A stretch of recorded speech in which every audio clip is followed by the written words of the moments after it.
refugee is somebody who is from a war-torn community or living in a refugee camp somewhere because they have been driven from their homeland for various reasons. And the United Nations is relocating these families around the world. They come literally with nothing. They have nothing, they have no sponsor, they have no resources, and the government has a program where they must get into a language school, they must get into a job training program, and put in 35 hours a week minimum in these programs in order to get housing allowance, to get medical for their family, to get food stamps, and to have the basic essentials of life provided for them. And so we discovered this and we became certified with the county to become a site that would provide English language school and job readiness skills to be able to get these people moving forward to where they could become self-sufficient. I got hooked into the Refugee Assimilation Project early on when it was but a dream, and when the pastor put that dream on paper and emailed me about an 8 or 10 page document and said, "This is what I'd like to do at my church. Please edit this for me." And right there and then I knew that it was something exciting, something different. Not only did I edit it, I sent it to a friend of mine on the East Coast and I said, "You are a professional fundraiser. What can we do with this document to help Pastor Will go out there and raise some money for this project to get it off the ground?" And she leaped in, and within a couple of days, Pastor Will did everything we asked him to do and went out and raised 20, 30, I forget how many $1,000 to get the refugee program off the ground. I'm just delighted to be a part of a church that is active for the Lord. I've been convicted for all of my ministry that every church needs to have a ministry that is relevant not only to the members but to the community in which they live in. It's got to have a reason for existing. We're not a social club. We're not here just to take care of ourselves, just to make ourselves feel good. We're here to impact our community and to make a difference for eternity. As I see it, RAP is the family that the refugees do not have, that they left back home.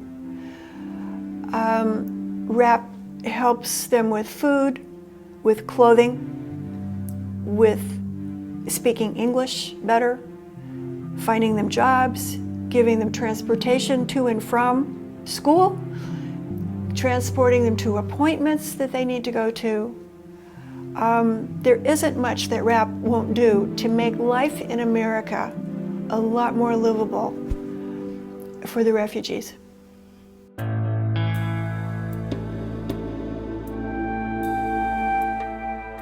My life there is very, very dangerous because I'm working with the federal level in Iraq. So this is the reason led me as a refugee and came in United States. It's a challenge for the refugees, but I think your life, it must be start step by step. So this is what I did when I came, start my life steps by steps.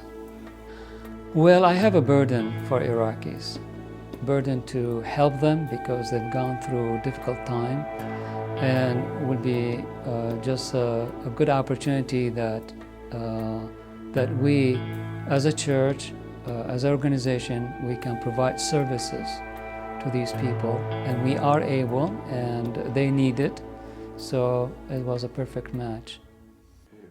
I believe that the refugees want to move on in their lives and have a progress and catch that American dream here in this country. But the reality is they cannot help themselves. And that is the reason why the Paradise Valley Seventh-day Adventist Church has initiated this program to start with education, because education is very essential, I believe, and that is the church is doing to them. But you need to find what the needs are in the community you live in, and find people within your church that God has gifted to meet those needs and really do a relevant ministry that's going to make a difference. I am Good going afternoon. to the library. I'm going to the library. Good afternoon. And I have done ESL with my students at San Diego Academy over the years, and I thought I would try applying that to adults. They have never gone to school. They have never written, they have never held a pencil, and all they do is speak their language. Number 5. Now remember, we talked about real and make believe. So the challenging part is teaching the illiterate adults how to read and write in English. It's hard to learn English because before I didn't speak English. I come here, I learn English. Now I speak a little bit. Until now I'm homesick because of war in Africa, in Congo, even in Rwanda, is one of the worst loss that I can imagine. Paradise Valley Church helped me a lot. The church and the church member opened the door for me and my family. I would say that Paradise Valley was a second father. These refugees come to us, they don't have a family. They have no one to depend upon. They don't know anybody. And they come and we become their family. They become our family. And we're able to just minister to them and meet their needs in a practical way. We're Jesus' hands and heart and soul to them. And kind of what you put into your body, so what you consume, or if you smoke or drink alcohol, it's going to affect your blood pressure. I'm doing my nurse practitioner program, and I was looking for a community site to do my rotation. And I came to church one Sabbath to Paradise Valley, and I happened to chance on this program, which was amazing. So I was able to get my hours from it and get more involved, and now link my school to this program.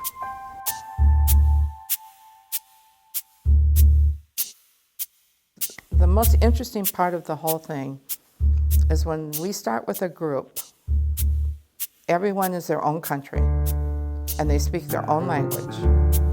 And somewhere in there, everyone starts communicating in English to each other. So we start out all separate, and then pretty soon everyone is talking together in English. And I think that's exciting. It's a great opportunity for the church to be that kind of institution, to do this for them. You want plastic bag? Yeah. Good, you're speaking English. Yeah. That's good. You could say plastic bag. I just want to thank God and our faithful supporters for all that they're making possible for us to do here at Paradise Valley. Just this morning, I got a donation from one of our refugees. A very, very, very poor family. Yet they give from what they have, $25. And with supporters like you now, we're able to match this donation. It's becoming $75.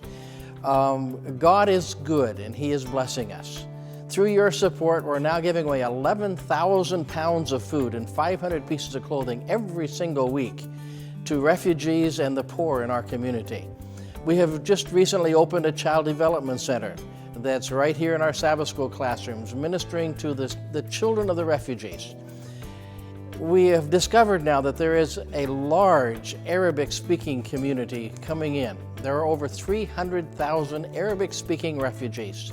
And we're able now to bring on, in addition to Peter Thomas, who's been with us, Pastor Tawfiq, who has recently moved here from Egypt. And together they are visiting the mosque. They are teaching health principles in Arabic to this community, and it is just exploding how they are responding to our love through our ministry here. Please meet Pastor Tawfiq. I'm happy to join the team here in San Diego County. We have services especially for the Arabic-speaking people, immigrants, here in San Diego County. You know, we have a lot of thousands and thousands of people coming to this area, and we will be doing services like Health Expo, family services, languages, schools, especially English, teaching English, computer training and skills. I am so excited to join hand in hand and connecting with the Arabic-speaking people here in San Diego County. If you'd like to know more about our ministry or to hear stories from the different refugees and what's going on, please come to our website, friendshipsforhope.org.